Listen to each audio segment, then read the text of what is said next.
My name is Maria. I am 24 years old. I live in a small town with my family. My family is very important to me. I have my mother, my father, and two older brothers, David and Carlos. We are a close family. We eat dinner together every night. We talk about our day. We laugh together. My parents worked very hard to give us a good life. They taught us to be respectful, to work hard, and to always support each other. Family, they always said, is everything, and I believed them. I still believe them. My life was simple and happy. I worked in the town library. I love books. I love the quiet. I enjoyed my job. I had good friends. Everything felt safe and comfortable. I thought my life would always be like this, easy and predictable.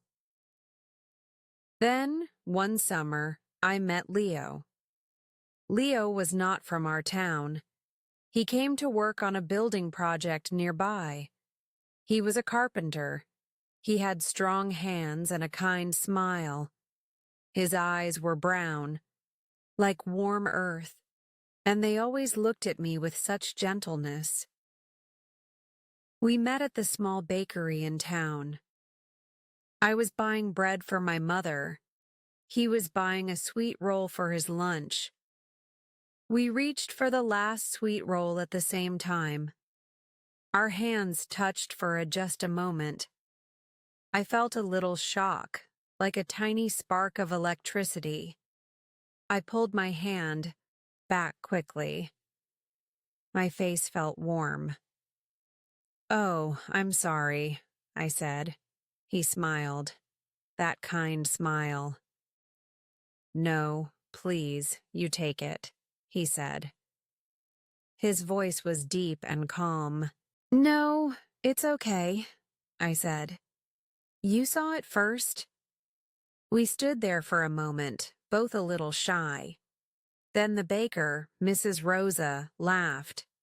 "I have more in the back," she said, and she brought out another tray of sweet rolls.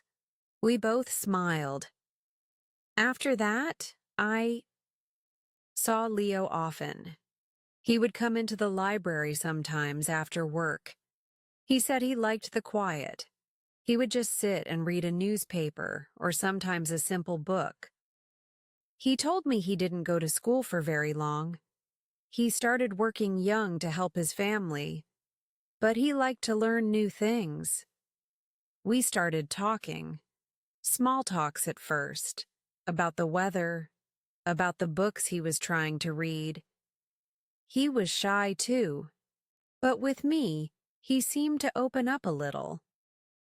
And I, who was usually quiet, found myself talking more with him. He listened.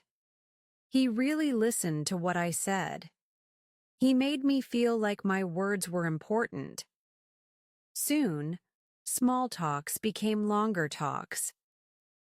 We started to take walks by the river after I finished work. The sun would be setting. The sky would be painted with colors of orange and pink. We talked about our dreams.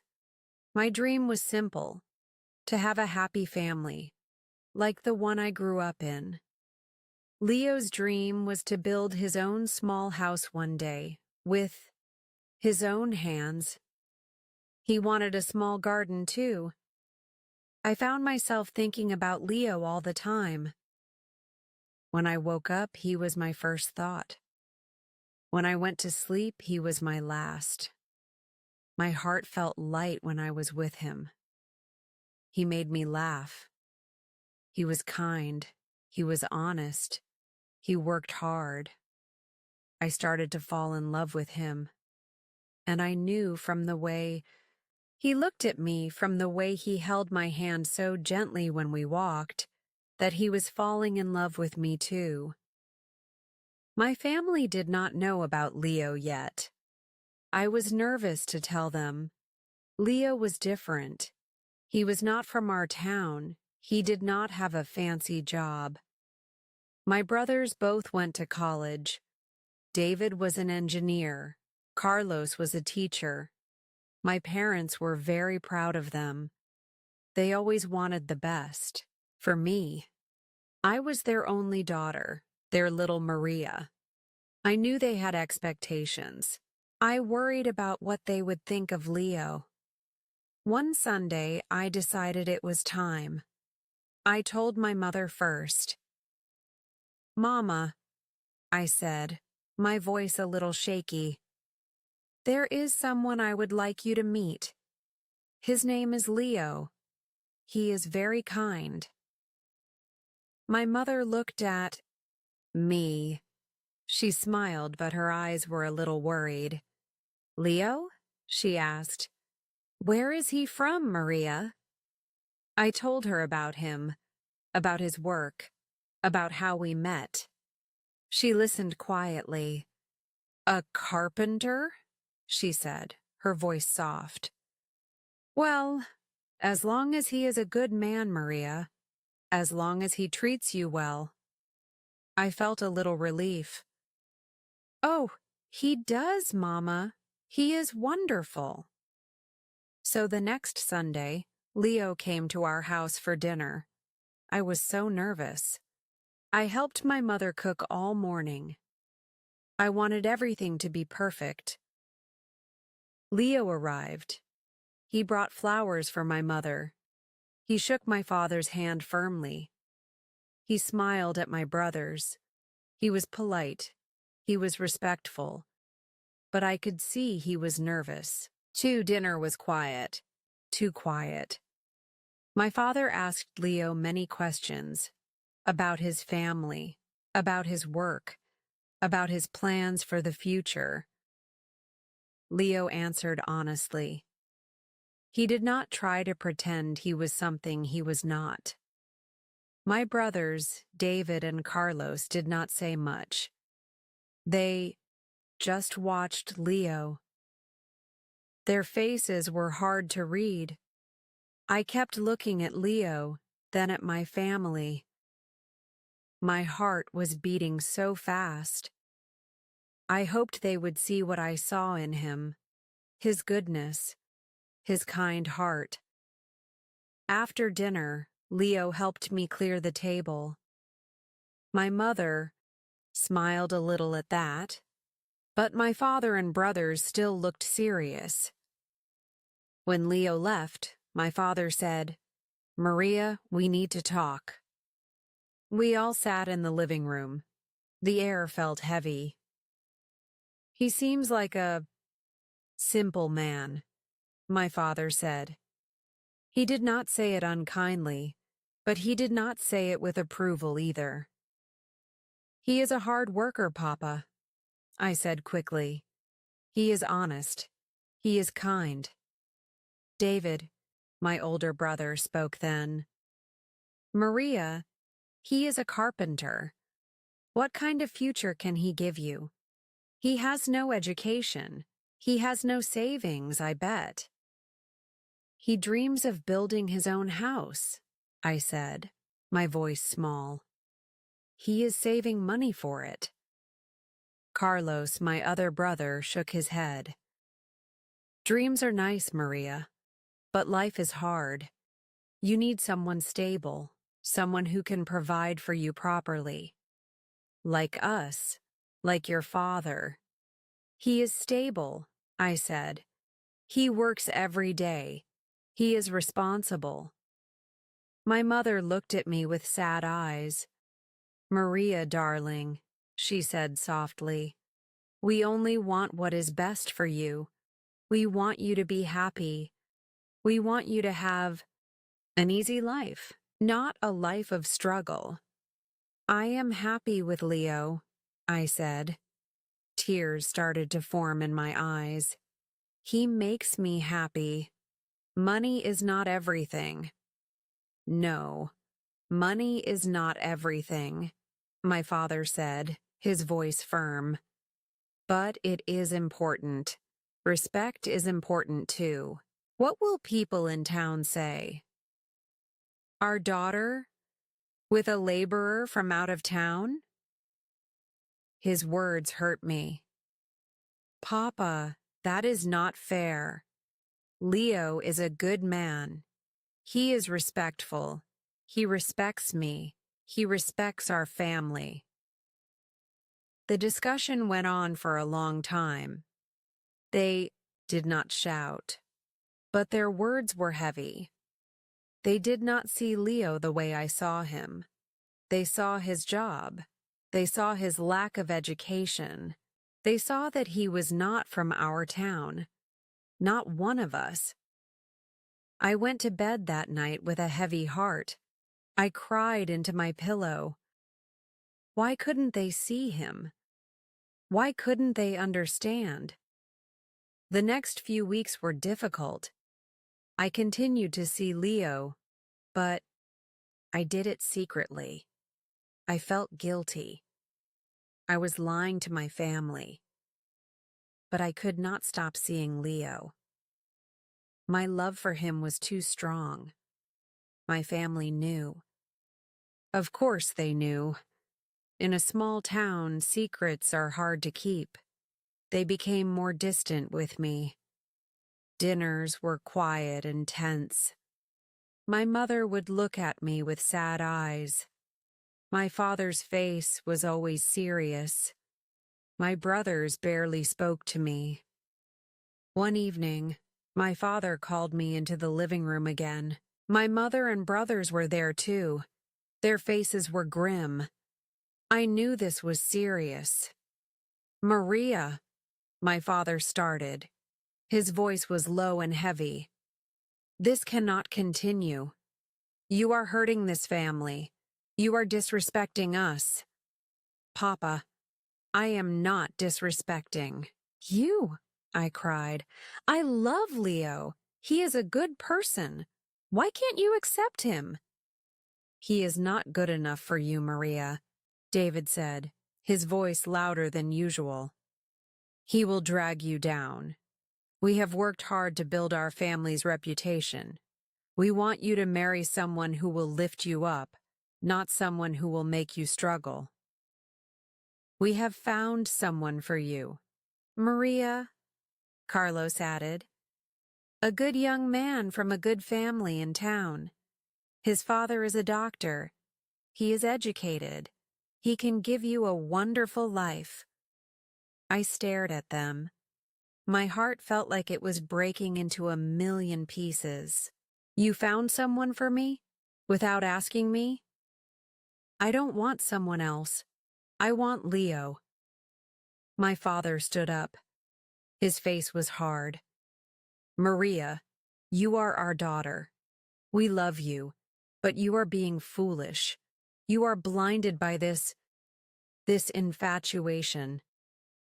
Then he said the words that I will never forget, the words that tore my world apart. "You have to choose, Maria," he said, his voice cold. "It is either him or it is us, your family. If you choose him, then you are no longer welcome in this house. You will be on your own." Silence. A terrible, heavy silence filled the room. My mother started to cry softly. My brothers looked away. Choose? How could I choose? My family, who I loved with all my heart, who had given me everything. Or Leo, the man I loved, the man who made my heart sing, the man who understood me like no one else. My heart was torn in two. It was a physical pain. I could barely breathe. "Papa, Mama," I whispered. "Please don't make me do this." "The choice is yours, Maria," my father said. He turned and walked out of the room. My brothers followed him. My mother stayed, crying. She came to me and hugged me. "Oh, my darling Maria," she sobbed. "I am so sorry." But your father, he is stubborn. He thinks he knows best. But he is wrong, Mama, I cried. Leo is good. I know you think so, my love, she said, stroking my hair. But this is a difficult situation, a very difficult choice. I did not sleep that night, or the night after. I walked around like a ghost. I could not eat. My heart ached constantly. How could I choose? It was like choosing between breathing air or drinking water. I needed both to live. I met Leo. I had to tell him. We sat by the river, our special place. The sun was setting, but I did not see the beautiful colors. All I saw was the pain in my heart. I told him everything. The words came out broken, mixed with tears. Leo listened quietly. He held my hand. His hand was warm and strong. When I finished, he was silent for a long time. He looked out at the river. His face was sad. So sad. Maria, he said finally, his voice very soft. I love you. You know that, right? I nodded, tears streaming down my face. I love you too, Leo. So much. I would never want to be the reason you lose your family, he said. Your family is important. I understand that. My family is important to me too. But Leo, what do we do? I sobbed. I can't lose you, and I can't lose them. He sighed. A deep, heavy sigh. This is a hard choice, Maria. A choice only you can make. I cannot make it for you. He looked at me, his eyes full of pain. If you choose your family, I will understand. It will break my heart, but I will understand. I want you to be happy, Maria, even if that happiness is not with me. His words, so unselfish, so loving, made me cry even harder. How could my family not see the goodness in this man? The man who was willing to let me go, if it meant I would be happy and at peace with my family. The days that followed were the hardest of my life. I thought and thought. I prayed. I cried. I talked to my mother. She was torn too. She loved me. She did not want to see me unhappy. But she was also loyal to my father. I thought about my life without Leo. The thought was like a dark cloud, covering everything. No more walks by the river. No more of his kind smiles. No more of his gentle hand holding mine. The world felt empty, colorless. Then I thought about my life without my family. No more Sunday dinners. No more of my mother's warm hugs. No more talks with my father, even if he was being stubborn now. No more teasing from my brothers. It was a different kind of emptiness, a deep, aching loneliness. The people who had been my whole world, my foundation, gone. I felt so alone, so lost. This was not how life was supposed to be. Love was supposed to be happy. Family was supposed to be supportive. Why was it so hard for me? One afternoon, I went to the library, even though it was my day off. I needed to be in a quiet place. I sat by the window looking out at the town square. I saw families walking together, laughing. I saw young couples holding hands. And my heart ached with a pain so deep. I remembered what Leo said. I want you to be happy, Maria. What would make me happy? Living a lie, pretending to be happy with someone my family chose for me, while my heart longed for Leo? Or being with Leo, the man I truly loved, but living with the pain of being separated from my family? There was no easy answer, no perfect choice. Both choices meant losing something precious. Both choices meant pain. I realized that my family, in their own way, loved me. They were trying to protect me, even if their way was wrong. They were scared for me, but they were not living my life. I had to live my life.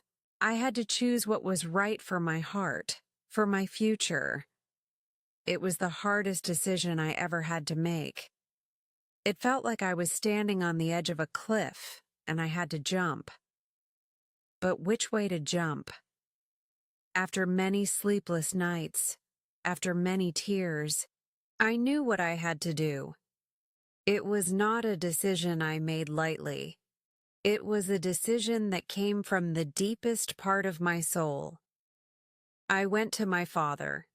He was sitting in his chair, reading the newspaper. He looked older, more tired. "Papa," I said. My voice was calm, but my heart was pounding. He looked up. His eyes were wary. "I have made my decision," I said. I took a deep breath. "I choose Leo." The newspaper in my father's hands trembled. He put it down slowly.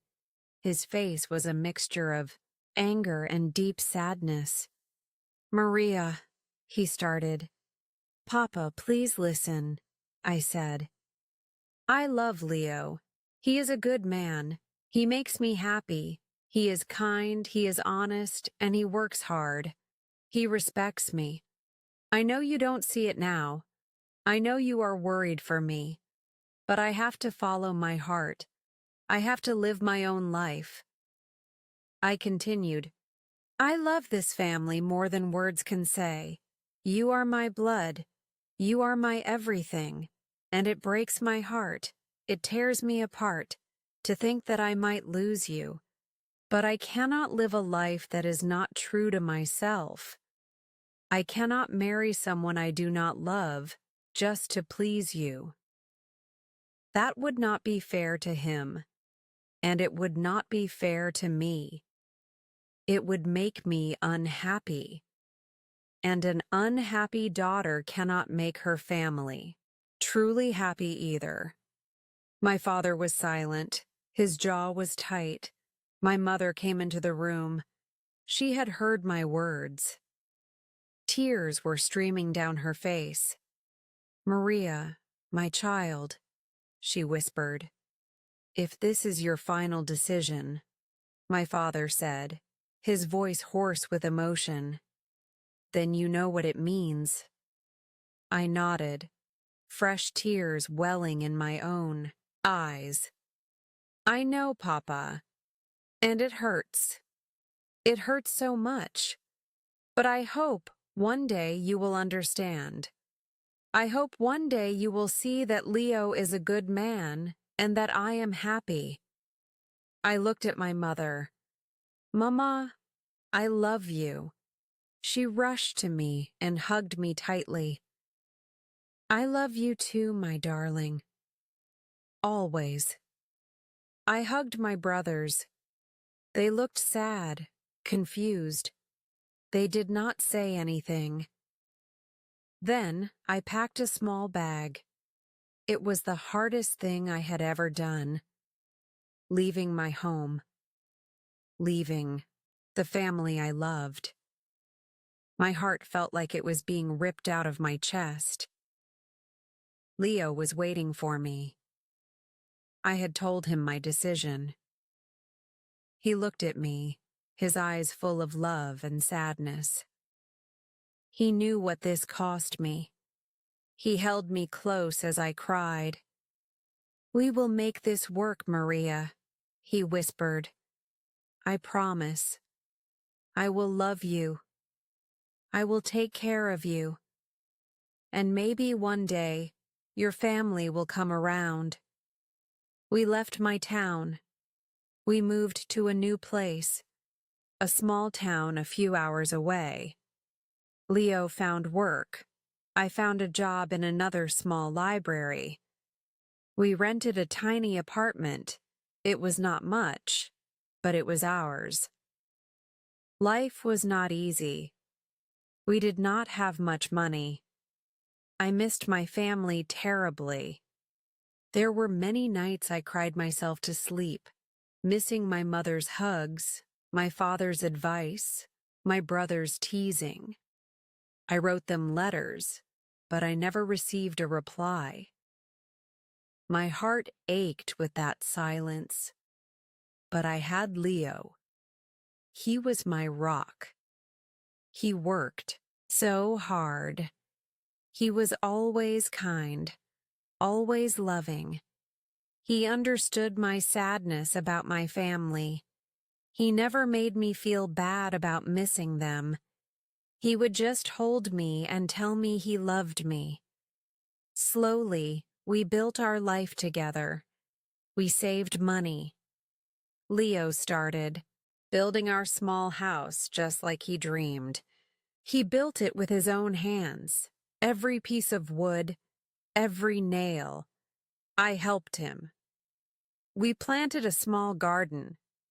Years passed. We had 2 children, a boy and a girl. They were beautiful. They filled our small house with laughter and joy. I told them stories about their grandparents, their uncles. I showed them pictures. I wanted them to know about their family, even if that family was far away. One day, when my son was 5 years old, I received a letter. It was from my mother. My hands trembled as I opened it. She wrote that my father was not well. She wrote that he missed me. She asked if I would come home, just for a visit. My heart pounded. Leo encouraged me to go. "Go, Maria," he said. "This might be your chance." So, I went. With Leo and our children. I was so nervous. What would they say? How would they react?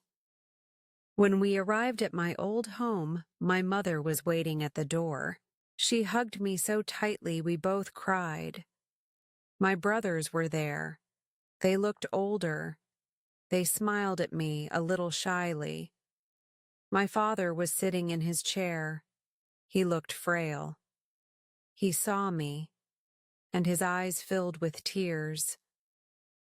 "Maria," he whispered, "my daughter." He looked at Leo. He looked at our children, his grandchildren.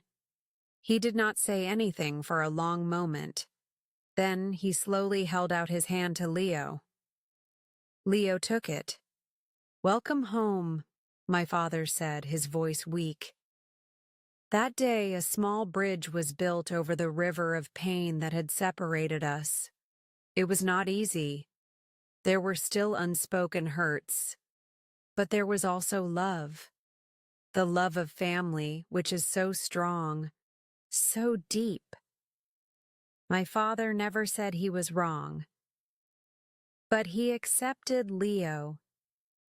He saw that I was happy. He saw that Leo was a good man, a good husband, a good father. He loved his grandchildren. Choosing between my family and my love was the hardest thing I ever did. My heart was truly torn in two. And even though my family eventually came around, those years of separation were painful. There are no easy choices in life sometimes. You have to listen to your heart. You have to be true to yourself, even if it is scary, even if it hurts. Love is powerful. Family is powerful. Sometimes they pull you in different directions. But I learned that true love, whether it is for your partner or for your family, is about understanding, forgiveness, and finding a way back to each other, even when it seems impossible. It took time. It took courage. It took a lot of heart. But we found our way. My heart, once torn, slowly started to heal. It learned to hold both loves, for my family and for Leo, together. If you are facing a difficult choice, a choice that tears your heart, please know you are not alone. It is okay to feel scared. It is okay to feel confused. Trust yourself. Listen to your heart. Be brave. Sometimes the hardest choices lead to the most beautiful understandings and the deepest kinds of love. You can find your way too. Just keep going.